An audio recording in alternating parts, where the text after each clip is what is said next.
कुछ लोग ऐसे होते हैं जिनकी कोई चीज़ चुर जाती है तो वो सभी लोगों से प्यार से पूछते हैं और कहते हैं जिस किसी पे हो तो वो मुझे प्यार से वापस कर सकता है, मैं उससे कुछ नहीं कहूँगा और मैं उसे आसानी से माफ़ कर दूँगा।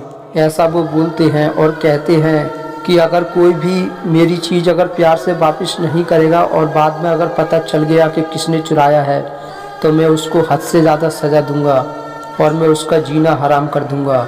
जब वो ऐसा बोलते हैं तो चीज़ चुराने वाला डर की वजह से चीज़ वापस कर देता है ताकि संबंध खराब ना हो। इस वजह से अगर वो चीज़ वापस कर देता है और प्यार से स्वीकार कर लेता है कि हाँ मैंने चुराया है और आपकी चीज़ वापस कर देता है, तब कुछ लोग क्या करते हैं, फिर भी वो प्यार से बताने के बावजूद भी वो उनको सज़ा देते हैं और उन्हें माफ़ नहीं करते हैं और हद से ज़्यादा उनका अपमान करते हैं, सबके सामने उनकी बेइज्जती करते हैं। तो फ्रेंड्स, हम यह बताना चाहेंगे कि अगर कोई भी आपकी चीज़ प्यार से बता देता है और वो अपनी गलती को स्वीकार कर लेता है तो कभी भी उसको सज़ा व उसका अपमान उसको कभी भी नहीं डांटना चाहिए और उसको माफ़ कर देना चाहिए। जब आप ऐसा करते हैं तो सामने वाले के दिमाग में, चीज़ चुराने वाले के दिमाग में आपकी एक अच्छी छवि बनती है और आप एक उसकी नज़र में एक हीरो बन जाते हैं। तो इसलिए अगर कोई भी व्यक्ति चीज़ चुराने के बाद और वापस कर देता है और वो अपनी गलती को स्वीकार कर लेता है तो उसे माफ़ कर देना चाहिए और कभी भी उसको बुरी निगाह से नहीं देखना चाहिए, क्योंकि हो सकता है उसने लालच में आकर आपकी चीज़ को चुराया हो या उसकी कोई ऐसी मजबूरी रही हो जिस वजह से उसने आपकी चीज़ को चुराया हो, या हो सकता है कि अनजाने में उसने आपकी चीज़ को चुराया हो। इसलिए अगर कोई भी व्यक्ति अपनी गलती को स्वीकार कर लेता है तो उसको माफ़ कर देना चाहिए। माफ़ कर देने से लोगों के दिमाग में आपकी अच्छी छवि बनती है, लोग आपको एक समझदार और बुद्धिमान समझते हैं। जो व्यक्ति माफ़ नहीं करते हैं वो लोग सबके दिमाग में व सबके ब्रेन में यह संकेत भेजते हैं कि चीज़ चुराने के बाद किसी को बताना नहीं चाहिए।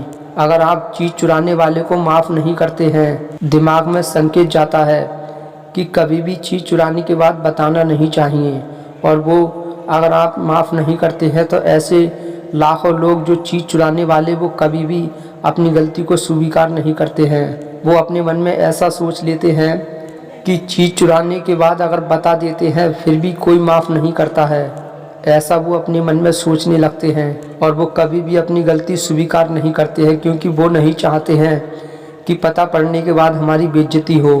क्योंकि हो सकता है कि आपकी कोई भी चीज़ कितनी इम्पोर्टेंट हो, कितनी कामयाब चीज़ हो, अगर आप प्यार से पूछते हैं तो कोई बता देता है तो इसमें आपका ही फ़ायदा होता है। जब आप उसको माफ़ कर देते हैं तो आपकी चीज़ मिल जाती है। अगर आप किसी से वादा करते हैं कि चीज़ मिलने पर मैं उसको सज़ा नहीं दूंगा, मैं माफ़ कर दूंगा, और उसके बाद में आप उसे सज़ा देते हैं तो ये तो उसके साथ धोखा होता है, यह तो एक धोखा माना जाता है। अगर आप ऐसा करते हैं तो दोषी चोरी करने वाला नहीं है, दोषी आप हैं, क्योंकि आपने वादा किया था कि मैं सज़ा नहीं दूंगा, अब आप उसको हद से ज़्यादा सज़ा देने के लिए बोल रहे हैं। अगर आप सज़ा देते हैं तो आपसे बड़ा धोखेबाज इंसान कोई नहीं होगा। जब आप माफ़ कर देते हैं तो लाखों लोग, चोरी करने वाले कितने लोग सुधर जाते हैं, और जब वो किसी की इम्पोर्टेंट चीज़ चुरा लेते हैं और बाद में पूछने पर वो बता देते हैं, लेकिन आप सज़ा देते हैं, माफ़ नहीं करते हैं, तो ऐसा करने से कोई भी चीज़ को बताना नहीं चाहता है, क्योंकि उसको पता होता है कि बता देने के बाद भी हमको सज़ा मिलेगी तो बताने से क्या फ़ायदा। इससे आप बेरहम माने जाते हैं। जब आप किसी को सज़ा देते हैं वादा करने के बाद तो आप एक क्रूर और बेरहम और एक बदतमीज कहलाते हैं। इसलिए अगर कोई चीज़ चुराता है और प्यार से पूछने पर अगर वो बता देता है तो उसको हमेशा माफ़ कर देना चाहिए, और आपको ऐसा सोचना चाहिए कि उसने चीज़ को चुराया ही नहीं था। कभी भी उसकी इमेज ख़राब करने की कोशिश ना करें। अब बात आती है कि सज़ा किसको देनी चाहिए, तो हम बता दें फ्रेंड्स, सज़ा उसको देनी चाहिए जो प्यार से पूछने के बाद नहीं बताता है और फिर उसके बाद में सच्चाई सामने आ जाती है, तब वो उसके बाद में अपनी गलती कबूल करता है, तब उसको सज़ा देना उचित है और उसको सज़ा देनी चाहिए। जो व्यक्ति प्यार से पूछने पर नहीं बताता है और उसके बाद में पता चल जाता है तो ऐसे व्यक्ति को सज़ा देना बहुत ही आवश्यक है और ऐसे व्यक्ति को डांटना फटकारना बहुत ही ज़रूरी है। क्योंकि ऐसे लोग हकीकत में ही चोर होते हैं और ख़तरनाक होते हैं। ऐसे लोग अपनी ज़िंदगी की कोई परवाह नहीं करते हैं। तो हमेशा ऐसे लोगों को अपनी ज़िंदगी से दूर रखें और कभी भी ऐसे लोगों को अपनी ज़िंदगी में ना आने दें, क्योंकि ये खुद तो परेशान होते हैं, साथ में आपको भी परेशान करते हैं। ऐसे लोगों की चोरी करने की आदत बन जाती है और ये कभी भी अपना स्वभाव नहीं छोड़ते हैं। ऐसे लोगों की चोरी करने की लत लग जाती है, जिससे बाहर आना बहुत ही मुश्किल होता है। ऐसे लोगों को सिर्फ सज़ा देकर ही सुधारा जा सकता है, लेकिन जो प्यार से पूछने पर बता देता है उसको कभी भी सज़ा नहीं देना चाहिए और उसे हमेशा माफ़ कर देना चाहिए। और यह आपका कर्तव्य बनता है, ये आपका धर्म है कि अपनी चीज़ की रक्षा खुद करनी चाहिए। हमेशा अपनी चीज़ का ध्यान रखना चाहिए और अपनी चीज़ का हमेशा सम्मान करना चाहिए।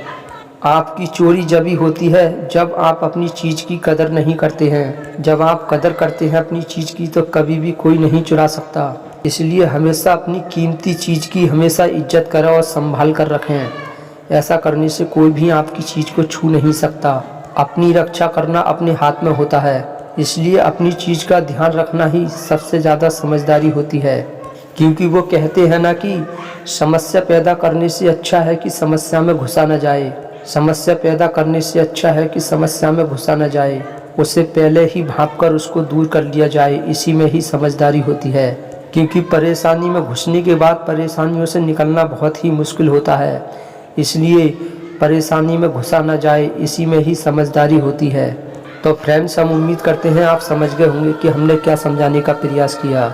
जो लोग प्यार से पूछने पर आपकी कोई चीज़ चुर जाती है और आप प्यार से पूछते हैं तो वो सामने वाला बता देता है, तो आपकी उसके साथ क्या करना चाहिए इसके बारे में आप अच्छे से समझ गए होंगे। और किसको सज़ा देनी चाहिए किसको नहीं, इसके बारे में भी आप अच्छे से समझ गए होंगे।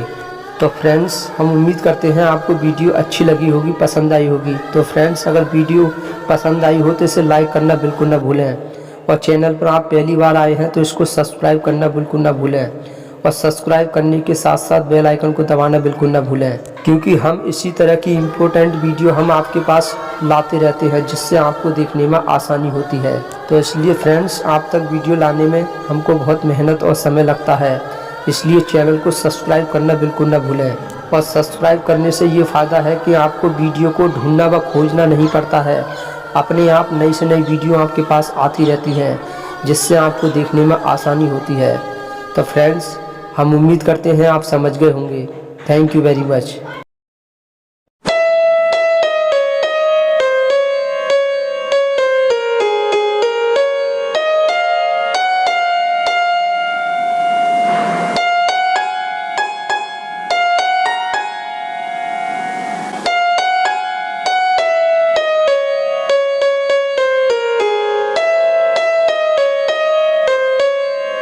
अच्छा सुनिए, चैनल को यदि अभी तक सब्सक्राइब नहीं किया है तो सब्सक्राइब करके बेल आइकन को जरूर दबा लेना, ताकि मोटिवेशन के नोटिफिकेशन आपको हमेशा प्राप्त होते